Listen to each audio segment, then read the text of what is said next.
If you were to lay it out, like what would you say is like the definition of your experience that you provided Phoenix, or maybe like two to three core things that you guys really kind of focus on? I know you kind of touched on that previously, but like how would you define it? Yeah, so we have four claims that we really stand by for every single merchant. The first one is we're going to increase revenue per visitor by over 20% for you compared to any other platform. And we can do that through a variety of ways: more reliable performing checkouts, better payment routing. Usually there's always some gap that we're able to fill. So the first one is 20% increased revenue per visitor.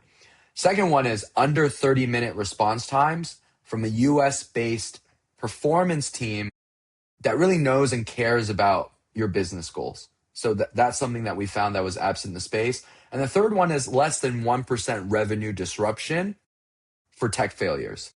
And that's why we love this A/B test, is because a lot of non-technical folks, which are tend to be the D2C founders, they look at two checkouts, it looks visually the same. They check it on their iPhone, maybe their computer, and they go, oh, it's the same thing. Checkout is actually a very complicated engineering problem to solve for. How do you render the page? How do you do it on different devices? How do you do it fast? How do you do it reliably? It's almost every competitor you listed earlier, I know just from an architecture perspective, does check out differently. So it's not like a one size fits all. So you really need to test it. And then the fourth claim is no engineers required. So, you can come in as a non-technical, no engineers on your team, use our platform, and we will walk you through everything you need to do.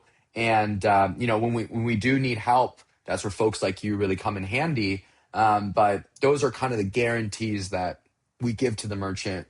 And that's what we want them to hold us accountable to, is those four claims. Yeah, yeah, and we're seeing a lot of merchants that are less technical. I mean, everyone, I think the cat's out of the bag, like everyone's seen merchants getting shut down on Shopify payments, and it's almost, I shouldn't say it's impossible. It is very difficult to maintain and scale a brand on a Shopify payments native subscription app, and you're at risk of losing your subscriptions, right? So, All of them, yeah. um, yeah, the technical uplift is key.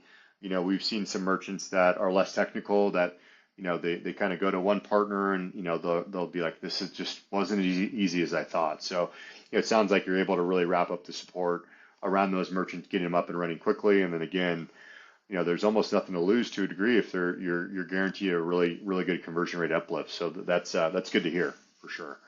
Exactly. What we like to do is we want to do the split test. Then we can talk about economics and fees. We'll do the free trial if the merchant really knows what they're doing. They come from a competitor, or they can prove that they're doing decent volume. And then that just makes the whole discussion way easier afterwards, because they see, whoa, compared to solution provider A, I'm making 10, 15% more.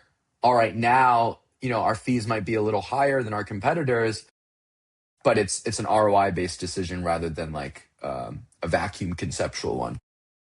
Yep, yep, exactly. No, some great points, and definitely good takeaways there. In terms of like if we're looking at it kind of from a merchant side of things now, and again, it's funny when I speak to merchants, everyone wants a silver bullet like answer to be successful, and like Yeah, yeah. there's way more art than science, right? And so that's kind of how I break it down. It's like there is no like prescriptive roadmap and like here's just how to do it, and like A to B. There's always going to be this thing where you need to have some failure. You need to kind of have the business speak to you to optimize and build it and make it better, right? But I always kind of go to one thing, at least from my side, from like a payments and risk and operational perspective, is that you're always like focused on the customer. It's like very cliche, very Amazon thing to say, but like you always want to keep your customer experience top of mind, right? You make sure that their products are fulfilled on time. You're not selling them like junky gadgets that break in 2 days, and whatever you're selling, your claims are accurate, right? All this you can work it backwards, and you're like, is the customer experience there, and is what I'm telling them, is it accurate, right? So it's kind of my side of things, and kind of like what the most successful merchants are doing, and how they're kind of working backwards on each fundamental thing, and just focus on customer. What would you say on your side? You guys work with a lot of merchants as well. What are the most successful merchants doing? Is it one thing? Is it two things? What's kind of some common themes on your side that you're seeing?